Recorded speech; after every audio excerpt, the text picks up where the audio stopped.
Oke, jumpa lagi di video kali ini kita akan belajar mengenai komposisi dalam pengambilan gambar. Nah, jadi untuk mengambil gambar, nah itu ternyata ada aturannya, tidak asal cepret-cepret, nah, asal ambil gambar.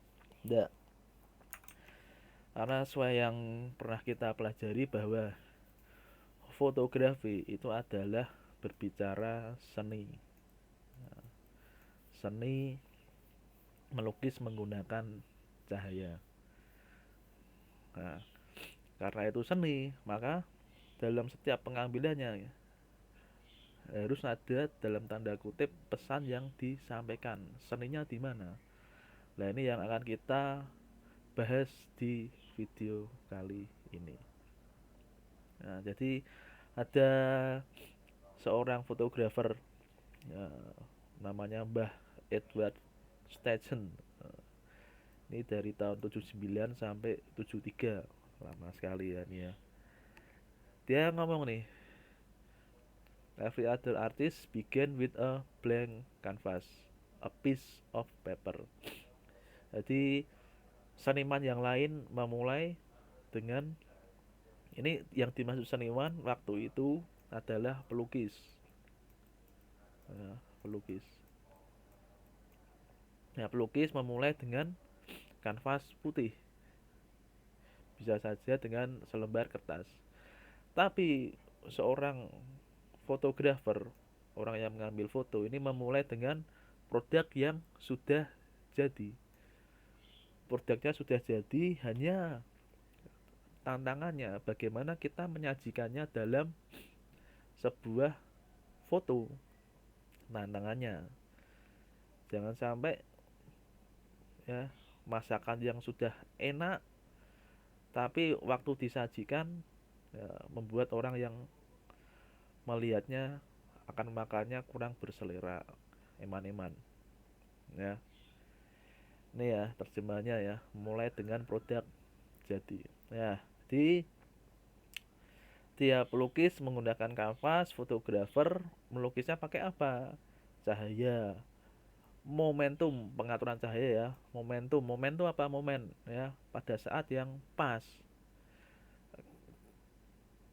Ini kan sedang musim sepak bola Piala Dunia ya. Orang yang mengambil foto di dunia sepak bola, kapan momennya yang pas? Nah, kalau saya sukanya melihat gambar ya waktu orang nendang, pada waktu nendang dan jadi gol ya, itu cari momen seperti itu kan susah kalau pakai kamera yang di video sebelumnya kita bahas menggunakan kamera consumer, susah, ada lagnya, ada jedanya. Kemudian kontennya apa tadi ya, kemudian komposisi. Nah, ini yang akan kita bahas nih, komposisi. Nah, kenapa kalau kita bahas? Karena komposisi ini megang peranan yang penting sebagai engine-nya nih, komposisi ini. Ya. Yuk, kita masuk ke beberapa aturan komposisi yang klasik. Nah, saya tidak bahas semuanya, bahas 4 saja dulu lah. Ya, ada the rule of third, ya, S-curve, rhythm and repeating pattern, dan leading line. Nah, apa itu maksudnya? Yuk, masuk yang the rule of third. Nah, apa ini? Ini adalah aturan yang sederhana tapi efektif ya untuk mengkonstruksikan gambar. Nah, jadi pada waktu mengambil gambar ya, asumsinya kan gambar kan kotak gini ya. Nah, kotak, di kotak itu dibagi menjadi 3 bagian ya, 1, 2, 3 ya, vertikal dan horizontal, 3 bagian. Nah, jadi ya nanti akan kita lihat beberapa contoh uh, efek yang ditimbulkan jika meletakkan di spot-spot tertentu.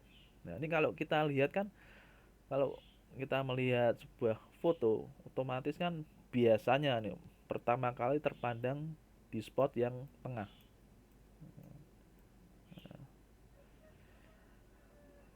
Jarang kita mandang foto langsung yang spot pinggir sini, jarang. Nah, nanti ada contohnya. Ya, kita akan lihat. Jadi dari peletaan objek-objek di spot-spot tersebut akan menimbulkan efek-efek yang berbeda. Nah ini contoh yang pertama mengenai balance.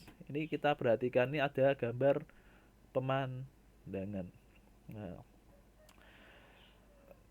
ketika memfoto pemandangan ini ya supaya terlihat balance. Balance itu apa maksudnya? Balance langit dan air.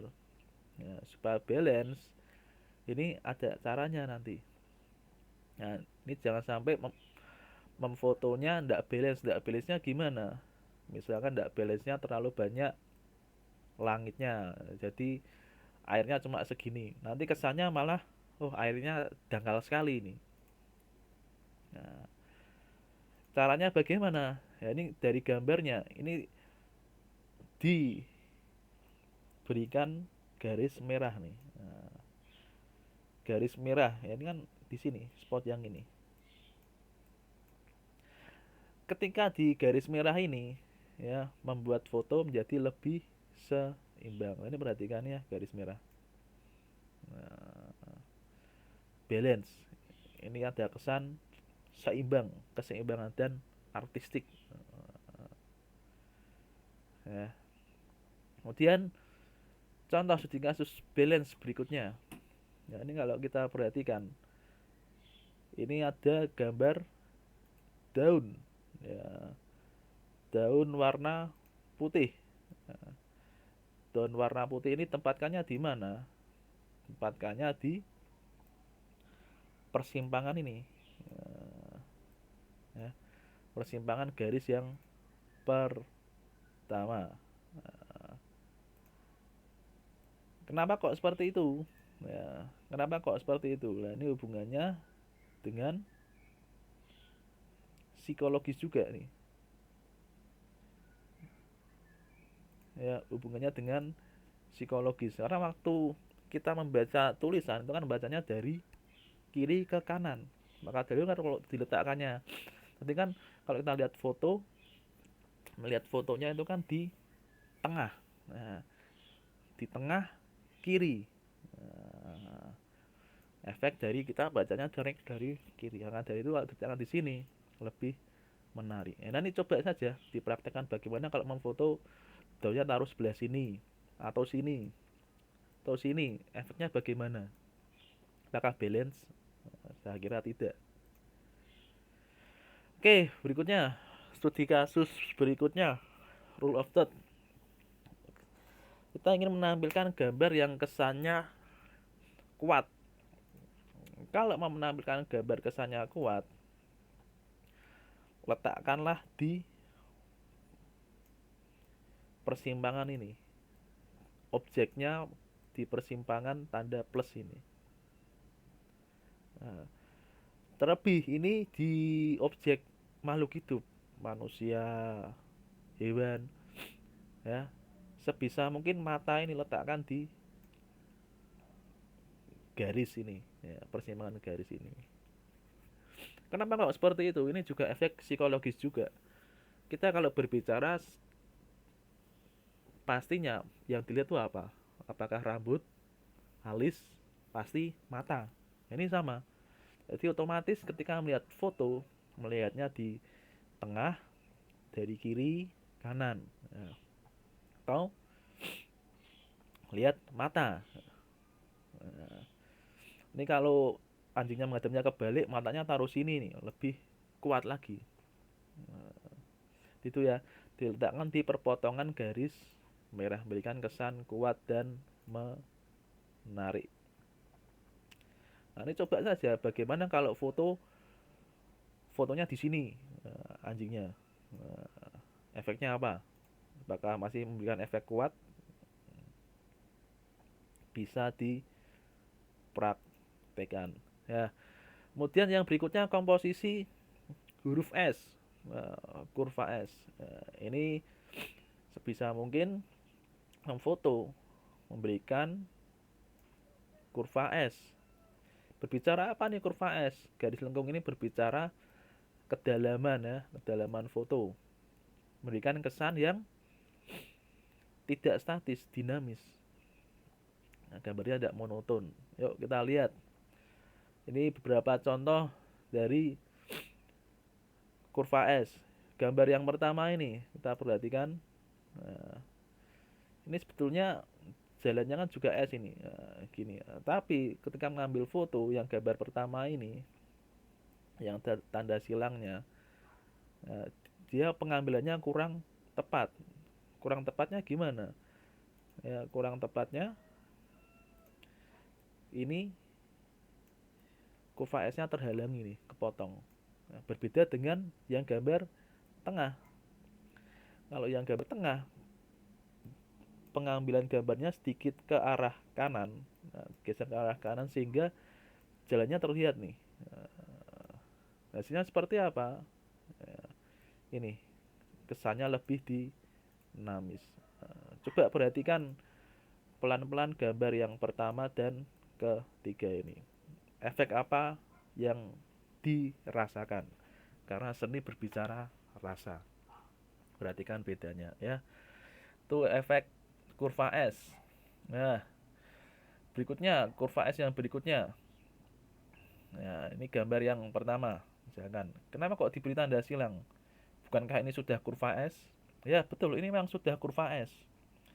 Tapi ya kurang bersih. Kurang bersihnya kenapa? Ini ada batunya. Nah, aliran airnya terpecah oleh batu. Nah, tapi coba bandingkan dengan gambar yang kedua nih. Yang kedua ini ada gambarnya hampir sama. Nah, cuma lebih bersih. Nah, ya kurva S juga. Ini perhatikan gambar A yang B. Nah, ya lebih ada kesan dinamisnya. Bisa diperhatikan bedanya, efek yang diberikannya. Nah, di selain kurva S dan pastikan bersih. Kemudian kurva S ini juga bisa diterapkan dalam pengambilan gambar produk. Nah, ini gambar produk yang pertama, yang tanda silangnya. Kenapa kalau disilang? Nah, ini membentuk huruf,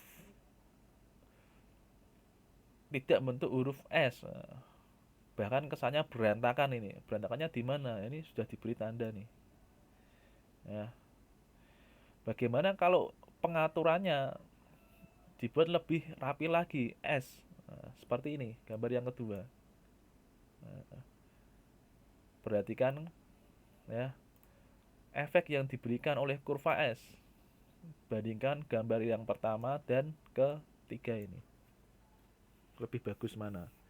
Kalau saya jelas yang gambar ketiga ya, gambarnya lebih berirama. Nah, kemudian rhythm and repeating pattern. Nah, ini apa nih? Sederhana saja. Ini polanya dibuat berulang-ulang.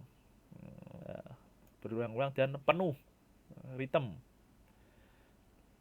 Nah, ini ada gambar.